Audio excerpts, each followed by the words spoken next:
Lillian Osborne is Edmonton's newest high school. So we, right from the very beginning, we had our own story to write.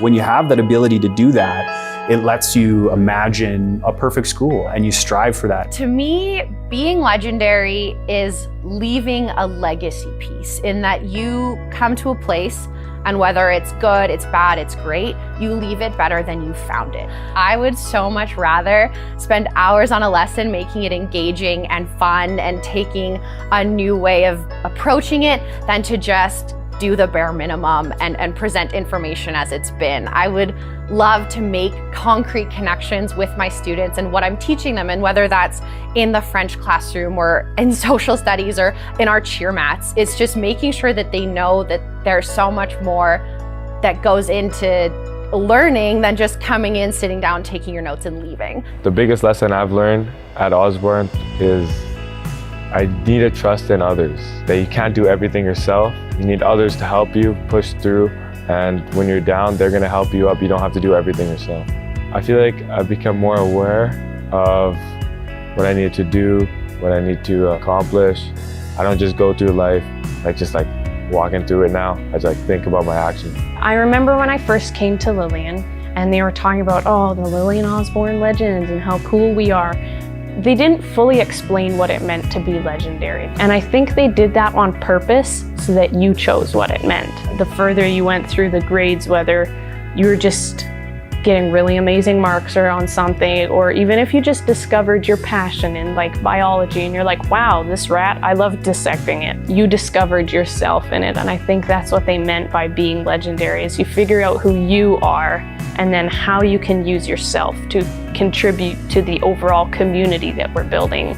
Being a legend is asking yourself, what have I done for others today? When you create a community or a school where people are asking themselves that on a daily basis, you create something amazing. An example of living this idea of what have I done for others today is our Helping Hampers program. We've reached out to groups in our school and people in our community that we know are in need.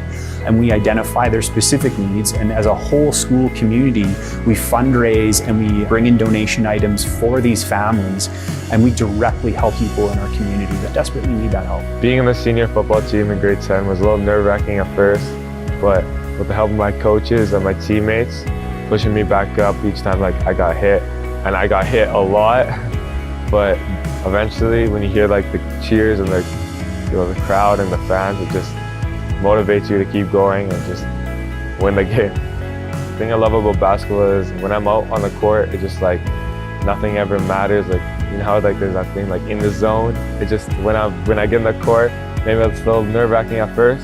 But once I get in the zone, it's just I'm here, a group of 5 people, and we're just a family on the court. I feel like the best takeaway from being on the cheer team would just be that atmosphere of support. It teaches people to work so collaboratively with others to accomplish a goal. It gives you something to strive for. It gives you perseverance in the face of adversity. I think it's such an exhilarating experience to be up there, because I've always liked the arts because I get to perform for people. I love entertaining people. I've always been the class clown and everything. I like to make people happy, and I like to give people an experience. A lot of people are so fearful of failing. They're so worried of that word failure that they don't take the time to notice of how much you learn from failing. And resilience is part and parcel with that. Resilience teaches you how to work with failure, how to learn from failure, how to take failure and turn it into a positive. So one of the things that we do here at Osborne is we work on that skill of resiliency, and we work on establishing it in students to take it once they've graduated and be able to apply that to those future pressures and those future problems that we know they'll inevitably face. IB classes are imperative to a school and what they offer. A lot of people shy away from IB classes because all they hear is that it's more work. And I'm going to be completely honest with you, it is more work, but it's rewarding work. A regular art class, it's, hey, we are going to look at 2- and 3-point perspective, draw a building. IB art gives you a wider area to search. It gives you parameters, but you get to choose the whole project and how you make it hit those curricular outcomes while also making it unique to you. Instead of just teaching a presentation about national interest, I did this assignment where I give scenarios to kids and their different countries. So rather than saying in a boring way, like sometimes nations choose to pursue internationalism to meet their goals, they start to figure that out. It was just so fun for me to watch the way that they talk about what benefits talking to certain groups had, and you can bring it back as we go into our unit and we talk about real events like World War I, or we talk about the signing of NAFTA. I feel like it was more impactful than just, here's a PowerPoint, here are some case studies, here's your worksheet. Right away, I noticed what I went home and told my family a story. I said, I just got this job at Lillian Osborne, and I'm a part of a power staff, is the way that I described it. My dad said, what do you mean by that? And I said, I think every single person at this school is at just the height of their game. They're really excellent teachers. They believe in what they're doing. They're so passionate about their work with kids and their work with students.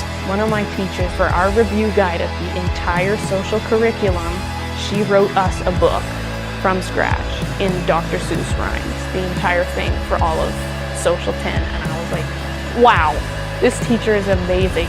My big dream, I don't really have one yet, but eventually I hope that I can find a goal. So my goal is to find my goal in life.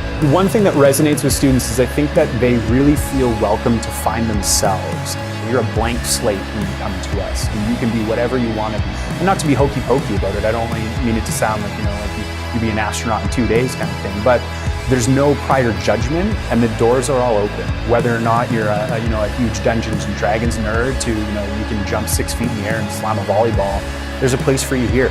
The very best thing about being a teacher is getting to work with incredible young people who have goals and dreams and are actively working towards them. And just enjoying these little moments, because this feels like everything to them, and you get to be a little part of it.